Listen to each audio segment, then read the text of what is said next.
Abaga, tahan na. Huwag ka na umiyak. Anak, tahan na. Huwag ka na umiyak. Matatapos din to, Abagat. Kapag natapos to, pwede na tayo umalis dito. Alam ko na. Kakantahin na lang kita para hindi ka umiyak. Jingle bell, jingle all the...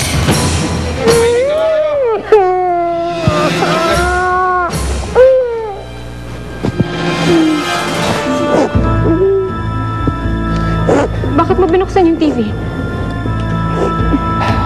Dahil gusto kong makita mo ang asawa mo. Alam naman nating lahat na sumikat siya dahil sa balita. Ngayon, sisikat pa siya lalo sa pag-hold up niya dun sa Minimart. Ayon sa impormasyon, isang pulis ang nang-hold up. May kuha po kami sa naturang kaganapan ngayon. Ayon sa nalagap naming impormasyon, ang pulis ay si SPO4 Danilo Evangelista. Ayan o.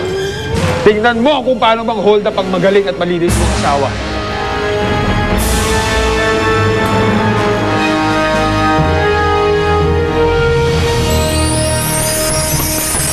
Bakit mo ba ginagawa to? Dahil nabubuwis ako sa asawa mo. Masyadong nagmamalinis. Panoorin mo na lang ang pagbagsak ng magaling mong asawa. Ginawa ko ang gusto ninyo. Nasaan ang pamilya ko? Ikaw ba may pangalan nito? Walang iba. Sino ka talaga? At anong atraso ko sa'yo? Andyan sa loob ng building na yan ang mag-ina mo at may bombang nakaset sumabog sa loob ng 10 minuto. Tulong ako! Danny! Tay! Kailangan natin umalis dito. Malapit na sumabog ang bomba! Lumabas na kayo! Bilisan nyo! Julian! Julian!